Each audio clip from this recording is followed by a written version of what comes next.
बिस्मिल्लाहिर्रहमानिर्रहीम अस्सलाम वालेकुम वरहमतुल्लाहि वबरकातुहू। इस स्टडी कर रहे हैं क्लास फर्स्ट ईयर फिजिक्स है हमारे पास और यूनिट नंबर 6 चल रहा था फ्लूइड स्टैटिक्स। आज का जो टॉपिक है वो हमारे पास है लॉ ऑफ फ्लोटेशन, यानी कि जो फ्लोट कर रहा होता है, ऊपर तैर रहा होता है कोई भी चीज़, उसके बारे में हम पढ़ेंगे। ठीक है, तो डिफाइन करेंगे लॉ ऑफ फ्लोटेशन। लोग चीज़ें जो हैं वो किस तरह पे पानी के ऊपर तैर रही होती हैं, ठीक है, या हवा के अंदर किस तरह से तैर रही होती हैं।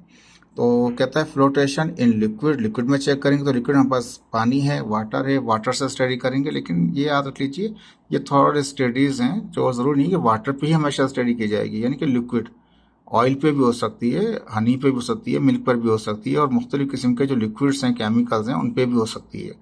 लेकिन बुक ने जो ज़्यादातर फोकस किया हुआ है वो वाटर को फोकस किया हुआ है आपके। ठीक है, तो फ्लोटेशन लिक्विड में भी हम पढ़ेंगे और साथ में गैसेस को पढ़ेंगे। गैसेस में हम सिर्फ एयर को देखेंगे, लेकिन एयर के अलावा बहुत सारी गैसें होती हैं जिनके ऊपर गैस टू गैस भी हम रिएक्ट करा के चेक कर सकते हैं। मुख्तलिफ बहुत सारी बातें हो जाएंगी। तो लॉ ऑफ फ्लोटेशन है क्या चीज़, तो याद रख लीजिए कि जैसे कि शिप है वो पानी की सतह के ऊपर तैर रहा होता है, डूबता नहीं है, सिंक नहीं करता, अंदर नहीं जाता।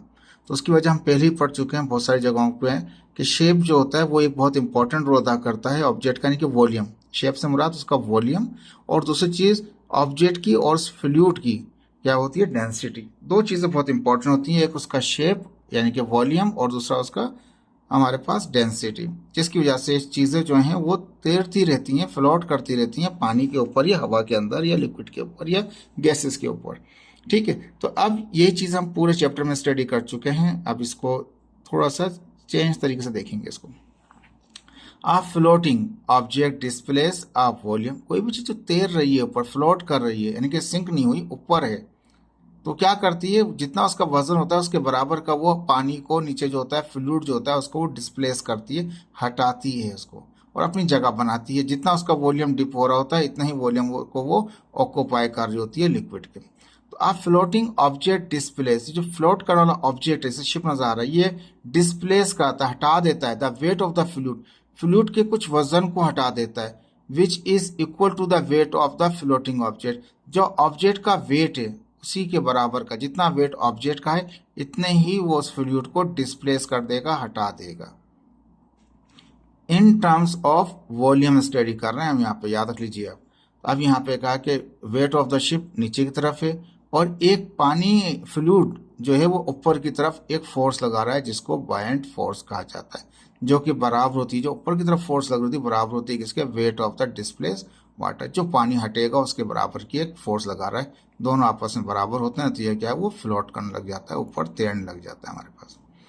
ठीक है, ये तो फ्लोटेशन के लिए कहा गया कि फ्लोटिंग ऑब्जेक्ट क्या करते हैं, डिस्प्लेस कर देते हैं, हटा देते हैं वेट को, किसके, फ्लूइड के वेट को, यानी पानी के वेट को हटा देते हैं। जो जितना पानी भी हटता है वो बराबर होता है ऑब्जेक्ट, जो फ्लोटिंग ऑब्जेक्ट है उसके वेट का, जितना उसका वजन है इतने ही पानी को वो हटा देते हैं।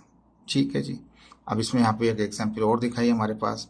ये सिंपल एक फार्मूला है, एक लॉ ऑफ फ्लोटेशन है। अब लिक्विड में कैसे चेक करते हैं, एक फ्लूइड हमारे पास भरा हुआ है, उसमें एक आयरन का हमने एक हमने सॉलिड ब्लॉक ले रखा है, और यही फर्ज किया जितना भी इसका मास है, जितनी भी इसका वेट है, इतने का ही हमने सेम आयरन का जितना मास ये है इतने ही मास का हमने एक शेप चेंज कर लिया, एक बाउल शेप ले लिया हमने यहाँ पे।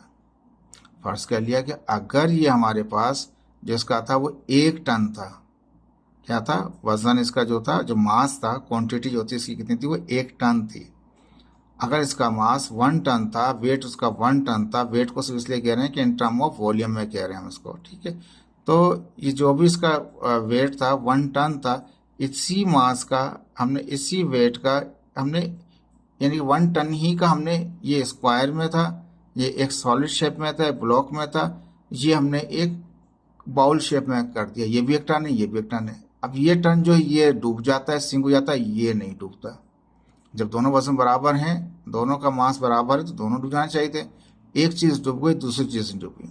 तो वजह आप जानते हैं कि यहाँ पर जो आयरन है, ठीक है, वो सॉलिड है हमारे पास, ठीक है, और आयरन की डेंसिटी ज़्यादा है किससे हमारे पास, वो वाटर से।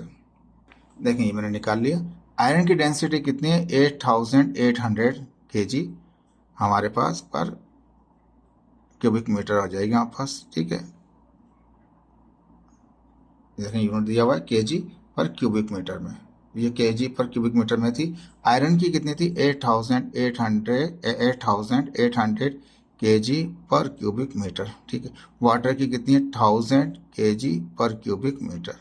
आप देख सकते हैं वो 8 टाइम से भी ज़्यादा डेंसिटी है, उसको सिंक ही होना है, तो डेंसिटी वाइज तो उसको सिंक होना है, ठीक है। वापस चलते हैं, अब आ गए वापस यहाँ पे हम।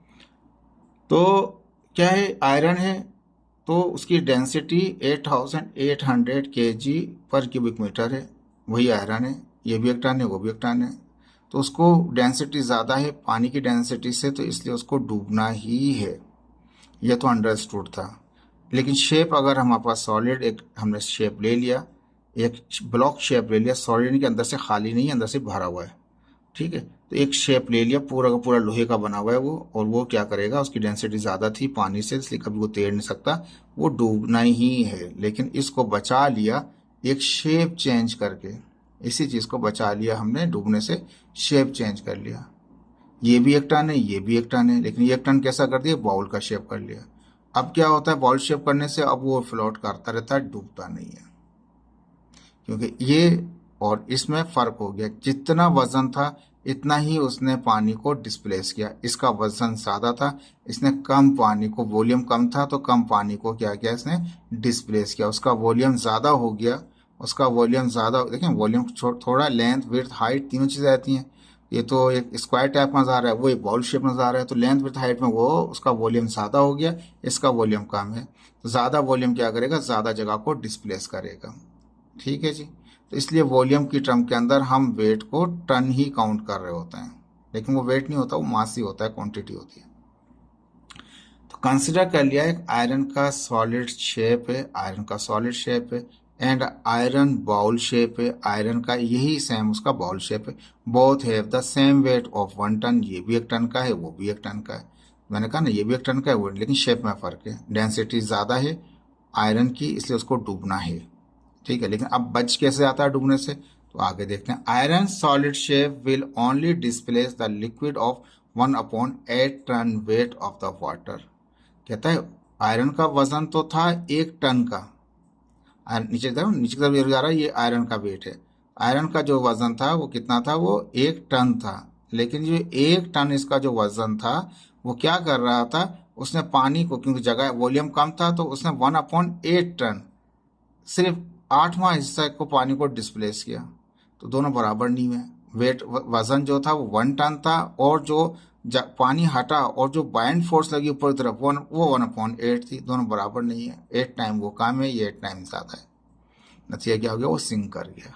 तो कहता है कि solid shape will only displace, जो सॉलिड शेप है उसने सिर्फ डिस्प्लेस करेगा किसको, 1/8 टन वेट ऑफ वाटर को, while the iron bowl will displace the liquid of 1 ton weight of. अब बाउल क्या था, उसका वॉल्यूम ज़्यादा था, तो जितना उसका वजन था, उसका वजन 1 टन था, तो उसने 1 टन के बराबर ही पानी को हटाया। नतीजा क्या हो, जो बाइंड फोर्स ऊपर की तरफ जो फोर्स लगी वो भी 1 टन की लगी। 1 टन पानी को, इसका वजन 1 टन था, तो इसने 1 टन पानी को हटा दिया वॉल्यूम ज़्यादा होने की वजह से। तो नतीजा इसकी जो अपोजिट फोर्स लगी, बाइंड फोर्स लगी, वो भी 1 टन थी, दोनों बैलेंस थी। ये क्या कर रहा है, फ्लोट करता रहेगा। याद रख लीजिए डेंसिटी वाइज सिंक होना है, डेंसिटी वाइज उसको सिंक होना है, लेकिन शेप वाइज वो बच गया सिंक होने से, क्योंकि उसने ज़्यादा वॉल्यूम को ज़्यादा, उसने वॉल्यूम ज़्यादा होने की वजह से ज़्यादा पानी को डिस्प्लेस कर दिया फ्लूइड के। नतीजा जितना उसका वेट था इतना ही बराबर का बायंट फोर्स भी पैदा हो गया। नतीजा दोनों बराबर हो गए, तो वो फ्लोट कर दिया, कैंसिल हो गया एक तरीके से। यहाँ पे क्या है, यहाँ पे 1 टन वजन था, लेकिन पानी को डिस्प्लेस, शेप उसका वॉल्यूम कम था, तो कम पानी को डिस्प्लेस किया, तो 1/8 टन के उसके का पानी उसने डिस्प्लेस किया, तो इतनी बाइंड फोर्स लगी, तो वो बराबर नहीं थी इसके, तो इसलिए वो क्या कर देगा, sink. As a result iron solid shape will sink in the liquid, वो सिंक कर जाएगा लिक्विड में, because buoyant force is less than the weight of the object. Buoyant force 1/8 ton है और वेट उसका 1 टन है, तो वो बराबर है नहीं, तो इसलिए क्या कर जाएगा, वो सिंक कर जाएगा। But the iron bowl shape will floating on the surface of the liquid, iron का जो बाउल शेप है वो फ्लोट करता रहेगा सरफेस से, because buoyant force is equal.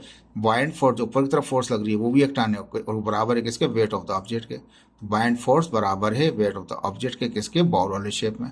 तो कहता है कि also air pressure is exert on the iron ball के ऊपर, यही नहीं ऊपर से एक आयरन हवा का प्रेशर भी लग रहा है। ठीक है, एक तो वजन भी आ गया, एक वो भी लग रहा है इसका यहाँ पे। तो बायन फोर्स जो है हमारे पास क्या है, वो इतनी ही वो ज़्यादा प्रेशर का वो क्या कर रहा है, बायन फोर्स पैदा कर रहा है। क्या हो रहा है, वो एक्स्ट्रा फोर्स की वजह से भी वो क्या करेगा, वो फ्लोट करता रहेगा। ईजी था, मुश्किल नहीं था। अब यहाँ पे सेकंड पॉइंट कहता है when object emerge deeper in the liquid, जैसे ही ऑब्जेक्ट को अंदर की तरफ जाता है, लिक्विड में अंदर जाना शुरू करता है, तो more water it's displace due to which more bind force exert on the object and object will float. अब समंदर में आप देखें, वापस आते हैं इस तरफ, यहाँ पे ये तो एक अलग चीज़ दिखा रहे हैं, वापस आते हैं इस तरफ। अब समंदर में आप जानते हैं ये ऐसे कॉन्स्टेंटली नहीं चल रहा होता, प्रेशर भी हवा का लग रहा होता है, और ये वेट भी इसका होता है। बाज़ का ये बहुत नीचे तक आता है, इसी हाइट पे नहीं रहता, ये नीचे तक आता है, फिर ऊपर उठ जाता है, फिर नीचे तक आता है, ऊपर उठ जाता है। वो बात कर रहे हैं, यानी कि जब पानी क्या करता है, वो शिप उसको नीचे तक जाता है, डीपर जाता है, जितना डीप जाता है इतनी ही ज़्यादा ताकत से फिर ऊपर आता है। तो कभी आप मूवीज़ में देखें या वीडियोज़ में देखें शिप का मूवमेंट, तो उसमें शिप एक कॉन्स्टेंट नहीं चलता रहता, वो अप एंड डाउन मूव कर रहा होता है। तो कहता है व्हेन ऑब्जेक्ट इमर्ज डीपर, जैसे वो डीपर होता है, अंदर इमर्ज में अंदर जाता है, डीप जाता है लिक्विड में, फ्लूइड यहाँ पे लिक्विड इसलिए कह दिया कि फ्लूइड की हम लिक्विड को स्टडी कर रहे हैं। मोर वाटर इज डिस्प्लेस, वो बहुत ज़्यादा पानी को वो डिस्प्लेस कर, जितना नीचे आएगा इतने पानी इसको ज़्यादा डिस्प्लेस करेगा, इतनी ही ज़्यादा की बाइंड फोर्स एक्सर्ट करेगा फ्लूइड किस पे, ऑब्जेक्ट पे, और ऑब्जेक्ट विल फ्लोटिंग, ऑब्जेक्ट ही करेगा, फ्लोट करता रहेगा। Every ship and submarine must be design, कहता दुनिया के अंदर कोई भी शिप बनाया जाए या कोई भी सबमेरिन बनाई जाए, जो सबमेरिन फाइटिंग के लिए इस्तेमाल की जाती है, शिप जो है वो कार्गो के लिए इस्तेमाल किया जाता है ज़्यादातर। मस्ट बी डिज़ाइन, तो कुछ भी बना लें आप, आपको डिज़ाइन इस तरह करना चाहिए टू डिस्प्लेस द वाटर, यानी कि ये शिप इस तरह की हो या सबमेरिन इस तरह की हो कि ये डिस्प्लेस करे पानी को हटाए और अपनी जगह बनाए। कितनी, equal to the weight of the ship और सबमरीन, जितना वजन शिप का है सबमरीन का, इतनी ही वेट के हिसाब से पानी को डिस्प्लेस कर दे। जैसे अभी ऊपर देखा था, आयरन ने नहीं किया इतना पानी डिस्प्लेस, आयरन सिंक कर गया जो स्क्वायर वाला था या सॉलिड ब्लॉक था, और बाउल वाला जो था उसने डिस्प्लेस किया, तो वो फ्लोट कर रहा था। तो कहता है जो शिप बनाए जाते हैं या सबमरीन बनाई जाती हैं, उनको इस तरह डिज़ाइन किया जाता है कि वो अपने वजन के बराबर के पानी को डिस्प्लेस कराते हैं। Thus, 1 ton ship must build wide enough, इतना चौड़ा बनाओ 10 टन के, अब तो 1 टन की स्टडी कर रहे थे, फर्ज कर लें 10 टन का अगर कोई शिप है हमारे पास, तो उसको इतना डिजाइन करो, इतना वाइड बनाओ, इतना चौड़ा बनाओ, enough to displace 10 ton of water, कि वो 10 टन का जो पानी है समंदर का, उसको वो हटा दे, उसको फ्लोट करा दे, ठीक है, उसको आगे से मूव करवा दे, before it emerge too deep in water. ऐसा नहीं कि बहुत ज़्यादा अंदर चला जाए तब जाके कराए, थोड़ा जाए ज़रूर, लेकिन जितना वजन है इतना ही पानी को वो उस वक्त तक हटा दे, डूबने से पहले पहले हटा दे। अगर नहीं हटा सका तो वो डूब जाएगा, जैसे कि ब्लॉक का केस था, जैसे ब्लॉक का केस था, इसने अपने बराबर का वेट ऑफ फ्लूइड को हटाया ही नहीं, नतीजा क्या, वो डूब गया, सिंक कर गया। समझ आई बात आपको? अगर ये शिप अपने वेट के बराबर का फ्लूइड को हटा नहीं पाता कि उसके ऊपर तक आ जाए, तो वो डूब जाएगा। इसलिए इस तरह का इतना वाइड चौड़ा करो कि वो इतना ज़्यादा वाइड वॉल्यूम के बढ़ने से क्या होता है, वो ज़्यादा पानी को वो डिस्प्लेस कर देता है, ज़्यादा पानी डिस्प्लेस करता है तो वो डूब नहीं पाता, वो वापस ऊपर आ जाता है। ठीक है जी, ये याद रखिएगा आपको। एग्जाम्पल्स कहता है a ship has floating at higher on salt water, कहता है जो साल्ट वाले पानी होते हैं, जो जहाँ पे नमक ज़्यादा होता है, ज़्यादा खारा पानी होता है, फ्लोट वहाँ पे शिप आराम से फ्लोट कर रहे होते हैं हायर साल्ट वाले में। बट द सेम शिप, वही शिप है, साल्ट वाले में तो आसानी से फ्लोट कर रहा है, लेकिन यही सेम शिप है विल लिटिल बिट डिप, हल्का सा नीचे चला जाता है, इन द फ्रेश वाटर और लेस साल्ट वाटर, जहाँ पे साल्ट का वैल्यूज़ कम होंगी वहाँ पे थोड़ा सा ये नीचे आ जाएगा, फ्लोट तो करेगा लेकिन थोड़ा नीचे आ जाएगा। जहाँ ज़्यादा साल्ट होगा वहाँ ऊपर ही फ्लोट करता रहेगा। अब इसकी एक एग्जाम्पल मैंने दिखा दी, सवाल भी था आपके असेसमेंट टेस्ट में।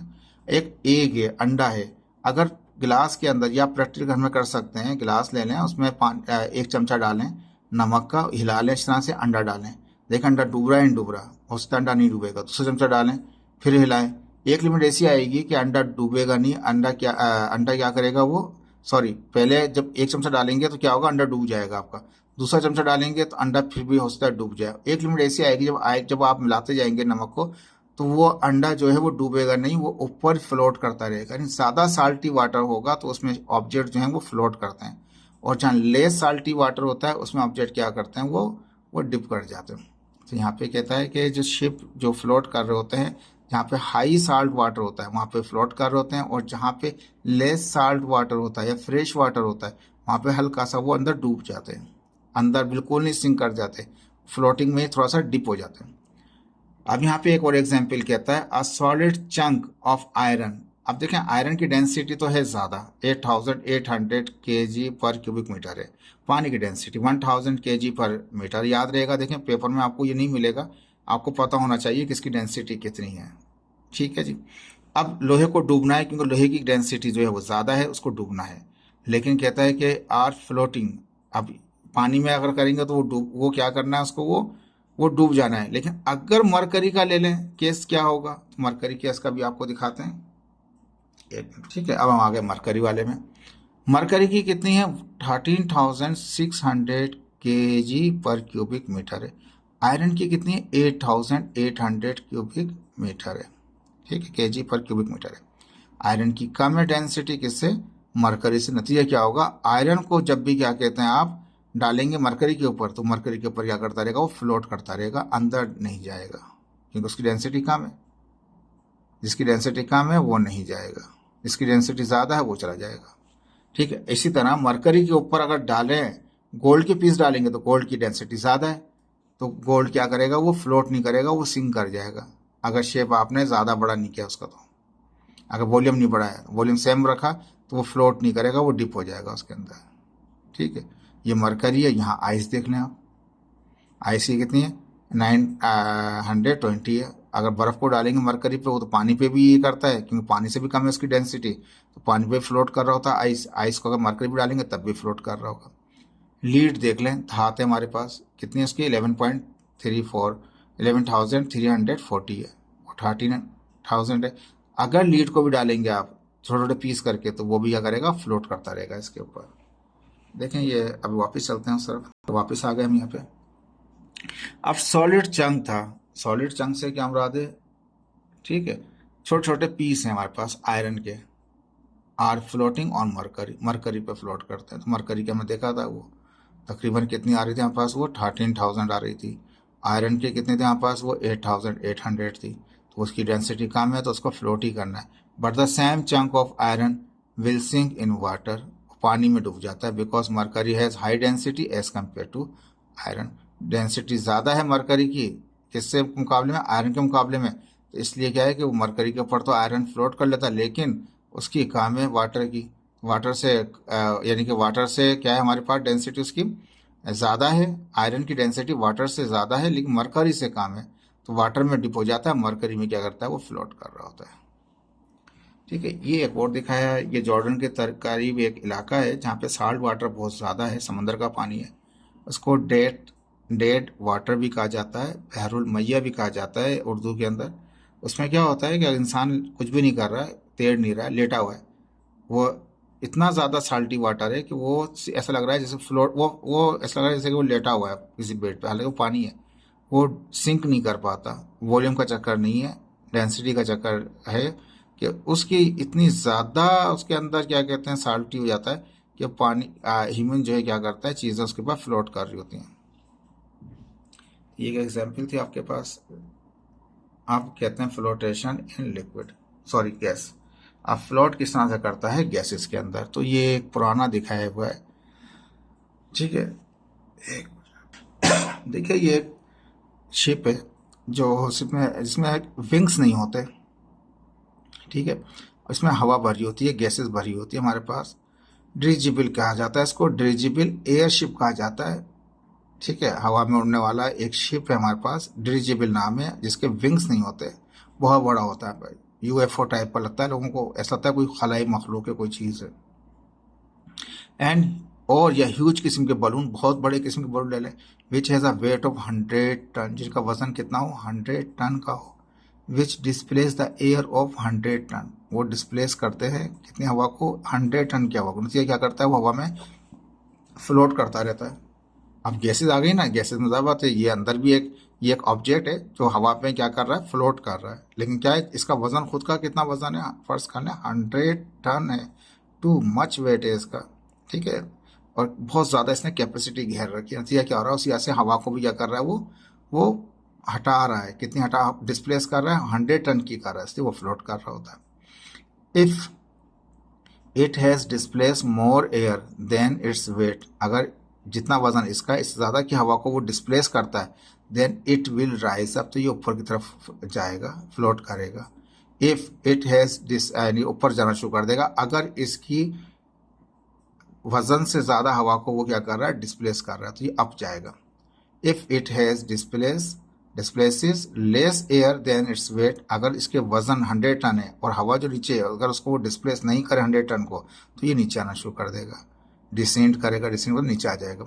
If it has decrease if it has displaces equal air as compare to its weight, जितना इसका था इतना ही उसका क्या कहते हैं, जितना इसका वजन था इतनी हवा को उसने डिस्प्लेस किया, then it will hover at constant altitude, यानी कि कांस्टेंट हाइट पे रहेगा, और का मतलब कांस्टेंट रहेगा, फिक्स रहेगा, ना ऊपर जाएगा ना नीचे जाएगा।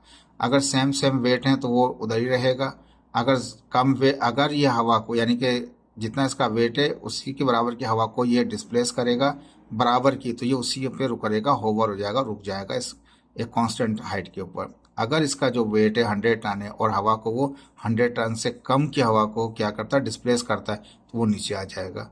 और अगर इसका वेट 100 टन है और इससे ज़्यादा की हवा को ये क्या करता है, डिस्प्लेस करता है, तो ये अप चला जाएगा। ये भी इंपॉर्टेंट पॉइंट था आपके लिए।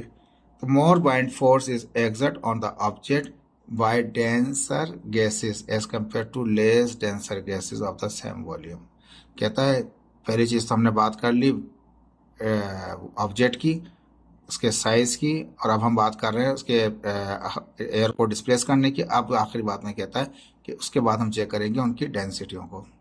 जो भी ऑब्जेक्ट है कहता है कि बाइंड फोर्स एक्सर्ट करता है ऑब्जेक्ट पे डेंसर गैस, जो गैस डेंसर होती है वो इतनी ज़्यादा ताकत की बाइंड फोर्स पैदा कर रही होती हैं, जिनकी जो लेस डेंसर होती हैं वो इतना ही क्या कहते हैं कम ताकत का बाइंड फोर्स पैदा करती हैं, अगर ऑब्जेक्ट दोनों केसेस में क्या रहे, सेम रहे। सॉरी, ऑब्जेक्ट का जो वॉल्यूम है दोनों केसेस में क्या रहे, वो सेम, यानी कि दो यही सेम ऑब्जेक्ट है, सेम वॉल्यूम है, लेकिन अगर नीचे जिस गैस है अगर वो डेंसर है तो ये अप जाएगा, अगर वो लेस डेंसर है तो ये सिंक कर जाएगा, उसके अंदर नीचे आ जाएगा। ठीक है जी, ये आपके क्या कहते हैं फ्लोटेशन के बारे में, लिक्विड का भी और गैस के अलग अलग हो गए।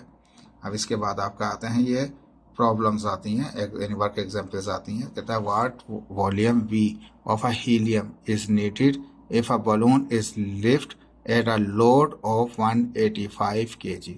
ठीक है, लोड भी कहते हैं, वजन भी कहते हैं, वेट भी कहते हैं, एक्चुअली डेट इज मास, मास होता है वो क्वांटिटी होती है। तो कहता है कि बताइए क्या वॉल्यूम होगा हीलियम गैस का, एक बलून है उसमें हीलियम भर रखी है, ठीक है, एक सिंपल केस बताऊंगा, फिर एक बताऊंगा वो केस जिसमें उसमें लोड लगा रखा है।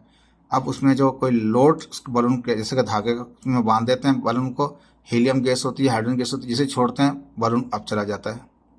ठीक है, अब सिंपल केस तो ये होता है कि बलून को इस धागे से आपने टाई कर रखा है, जैसे आप उसको छोड़ेंगे बलून क्या है वो ऊपर जाएगा, अगर इसमें भरी हुई हो हाइड्रोजन गैस भरी हुई हो या हीलियम गैस भरी हुई। हाइड्रोजन और हीलियम जो है वो लेस डेंसर हैं एज कम्पेयर टू किसके, वो एयर के, तो नतीजा क्या है वो अप जाना शुरू करते हैं, लाइटर भी हैं हवा के मुकाबले में तो अप चले जाते हैं। तो इस वक्त अगर उसके नीचे कोई वेट नहीं बंधा हुआ, कोई बलून है उसके नीचे से धागा है, कोई वेट नहीं बंधा हुआ, तो जितना उसका बलून का वजन, बलून की अंदर की जो गैसें हैं जितना उनका वजन नीचे लग रहा होगा इतनी ही बाइंड फोर्स ऊपर लग रही होगी उसकी।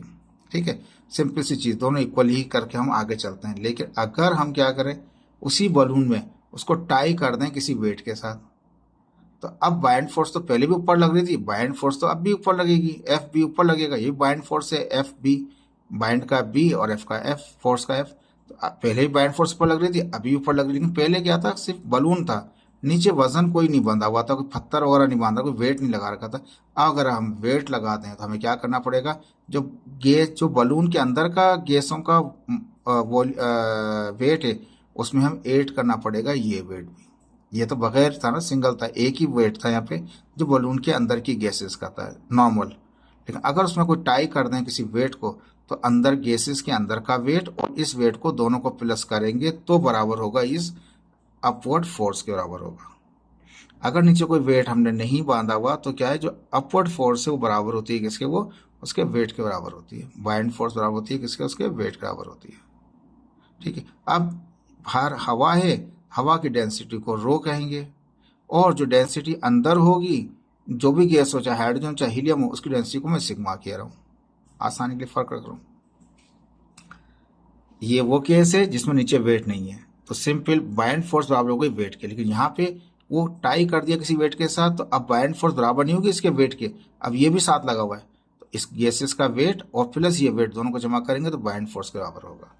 समझ में आया आपको? आप चलते हैं सवाल की तरफ कि सवाल में क्या कहा हुआ था। कहा था कि बताइए वॉल्यूम क्या होगा हीलियम का, हीलियम का वॉल्यूम क्या होगा। इनके वॉल्यूम में क्या है, लेंथ विड्थ और हाइट। बलून है, उसकी जो इर्द गिर्द की जो लेंथ विड्थ हाइट है, वो बताइए इसका जो बलून का खुद का वॉल्यूम क्या होगा। लेंथ विड्थ हाइट तीनों डायमेंशन मिलेंगी उसकी। तो कहता है what volume of helium is needed, कितने वॉल्यूम की जरूरत पड़ेगी हमें हीलियम गैस के, if a balloon is to lift a load of 185 kg। अगर बलून उठा रहा हो, लिफ्ट कर रहा हो, लिफ्ट का मतलब क्या, ऊपर उठा रहा हो, किसके वजन को, 185। डब्ल्यू बराबर मैंने लिखा नहीं, आप लिख लीजिएगा, बुक में लिखा नहीं था, 185 kg। ये वेट लोड है, एल होगा, लेकिन वेट को हम केजी में ही लेते हैं, मास मास ही कंसिडर किया जाता है, वो वेट नहीं होता जो वजन आप समझ न्यूटन वाला। अब यहाँ कह रहा है कि वैसे वही न्यूटन ही होता है, लेकिन यहाँ पे मास क्वांटिटी में लिया जा रहा है। वॉल्यूम मालूम करना है कि ये जो बलून में जो गैस भर रखी है हमने, हीलियम गैस भर रखी है, उसका वॉल्यूम क्या होगा, उसकी लेंथ विड्थ हाइट क्या होगी। मास कितना हमारे पास है, एम, यानी वेट जो है उसका एम क्या रखा है हमने, कितना उसका हुआ, 185 kg है। मास और जब जी को मिलाएंगे तो वो बनेगा वेट बनेगा। ठीक है। तो इसका मास कितना था इसके अंदर, 185 kg, जितनी क्वांटिटी थी, फोर्स नहीं थी। वेट तो फोर्स है बाकायदा, वेट क्या है वो फोर्स है, लेकिन क्वांटिटी कितनी है उसके अंदर की, 185 kg हमारे पास है। तो मास दे रखा था 185 kg का, तो इसका जो मास है कितना, 185 kg है, तो एम नोट कर दिया उसको। डेंसिटी ऑफ हीलियम जो है, हीलियम की डेंसिटी को सिग्मा बोला, वो हमें पता है 0.179 kg पर क्यूबिक मीटर होती है, ये दी हुई नहीं है, याद रखनी पड़ेगी आपको। डेंसिटी एयर क्या है, याद रखनी पड़ेगी, 1.29 है, kg पर क्यूब मीटर है। तो रो जो है वो क्या है, डेंसिटी यहाँ पास एयर की है, और सिग्मा डेंसिटी किसकी है, हीलियम की है। अब अकॉर्डिंग टू आर्किमेड्स प्रिंसिपल, आर्किमेड्स प्रिंसिपल कहता है जितनी वेट होता है इतनी ही बाइंड फोर्स होती है, जितना वेट है इतनी ही बाइंड फोर्स है उसकी। ठीक है जी, दोनों बराबर है। लेकिन सवाल ये तो सिंपल हो गया, लेकिन सवाल तो ये नहीं आ रहा है, सवाल तो ये वाला है हमारे पास, अकॉर्डिंग टू क्वेश्चन, उसमें टाई किया हुआ है एक मास।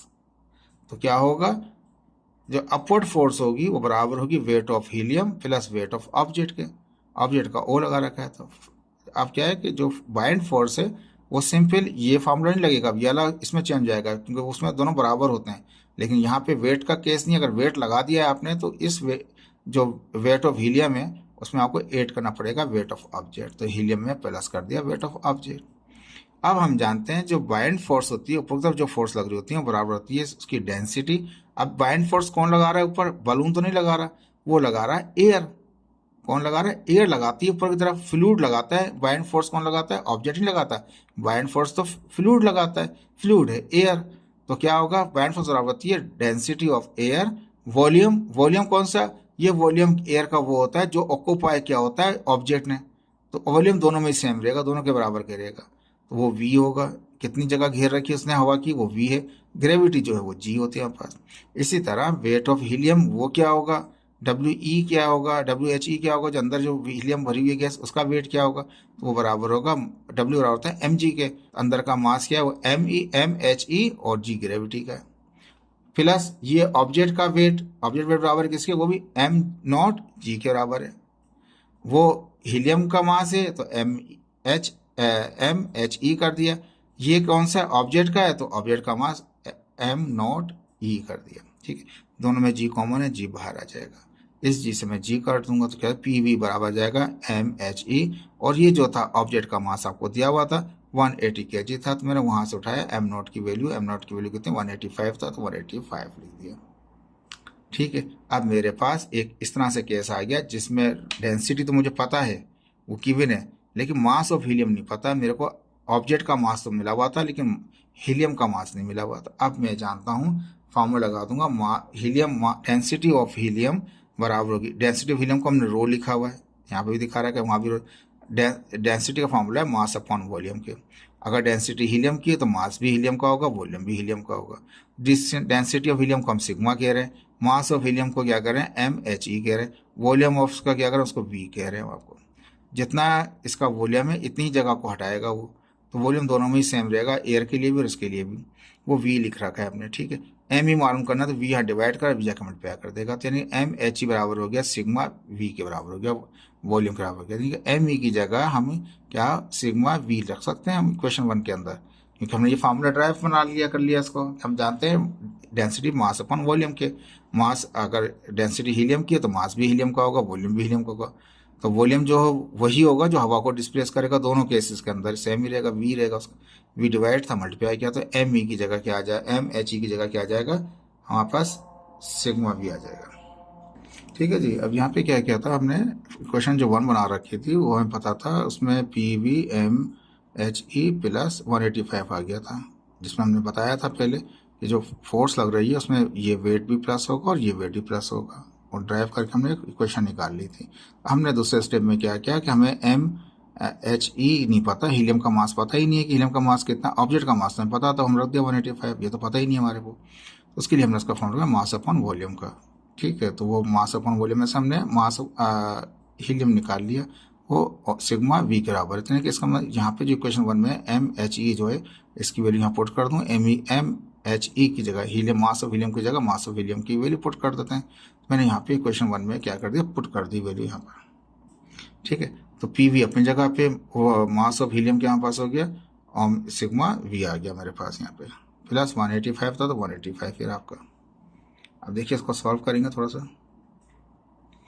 अब ये जो चीज़ें दोनों प्लस ही हो रही हैं, तो ये प्लस वाली चीज़ वहाँ जाके माइनस की हो जाएगी, तो वो माइनस का हो गया सिग्मा वी के बराबर। ठीक है, 185 यहाँ पे रह गया, दोनों में से वी कॉमन है, वी कॉमन आ गया, तो क्या बचा, रो माइनस सिग्मा आ गया। ये दोनों मल्टीप्लाई कर रहे हैं वी को, वहाँ जाकर 185 को डिवाइड करेंगे तो डिवाइड में दिखा दिया। हमें पता है कि रो की वैल्यू कितनी है, 1.29 थी, वो हमने पता है कि डेंसिटी ऑफ एयर कितनी होती है हमारे पास, 1.29 होती है।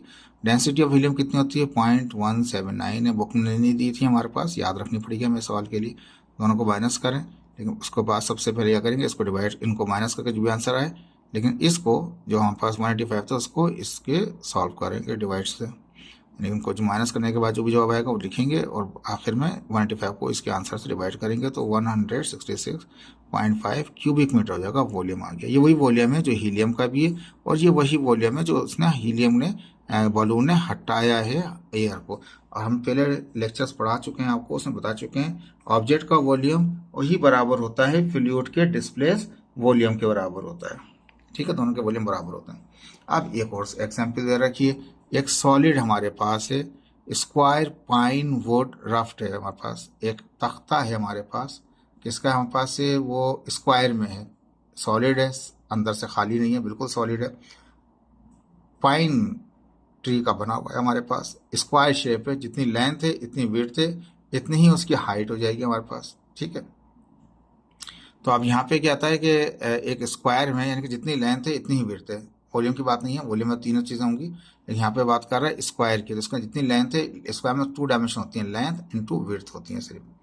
तो दोबारा पढ़ते हैं इसको, a solid square pine would है हमारे पास, यानी कि लकड़ी का, लकड़ी एक पाइन दरख्त का एक स्क्वायर है, इसका मतलब जितनी लेंथ है इतनी ही विड्थ होगी। Measures of 4.5 metre on a side, एक साइड की कितनी है उसकी 4.5 मीटर है, तो जितनी लेंथ है इतनी ही विड्थ होती है, उसे कहते हैं स्क्वायर। स्क्वायर में लेंथ और विड्थ आपस में बराबर होती हैं, चारों साइडें आपस में बराबर होती हैं, उसको स्क्वायर कहा जाता है, लेंथ विड्थ दोनों बराबर होती हैं। ये एक स्क्वायर था, एक रफ था, एक तख्ता था हमारे पास, पाइन ट्री का बना हुआ था हमारे पास, जितनी लेंथ थी इतनी उसकी विड्थ थी, एंड इज 0.35 मीटर थिकनेस, लेकिन उसकी जो थिकनेस है, जो चौड़ाई है उसकी, वो कितनी है, थिकनेस हाइट जो है वो कितनी है आपके पास 0.35 मीटर है। इस तरह बना लीजिएगा, जितना लंबा ये ले रहे हैं इतना ही लंबा ये होगा, इतना ही ये होगा, इतना ही होगा, ये स्क्वायर हो गया। लेकिन थिकनेस तो होती है, उसकी चौड़ाई को कहते हैं, जो उसकी जितना वो चौड़ा है हमारे पास, चौड़ा तख्ता कितना है, वो 0.35 मीटर का है हमारे पास। थिकनेस लिखा मैंने हाइट की, इसको कैपिटल एच से लिख लूंगा, इसको कैपिटल एल से, इसको कैपिटल डब्ल्यू से। लेकिन लेंथ और विड्थ तो बराबर होंगी क्योंकि वो स्क्वायर है, ठीक है।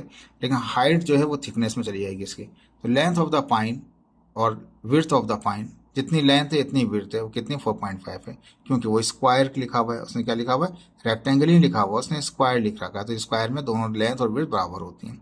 4.5 हो गई। Thickness height of the pine, rough जो उसका तख्ता है उसकी जो हाइट है वो कितनी है, वो 0.35 मीटर है।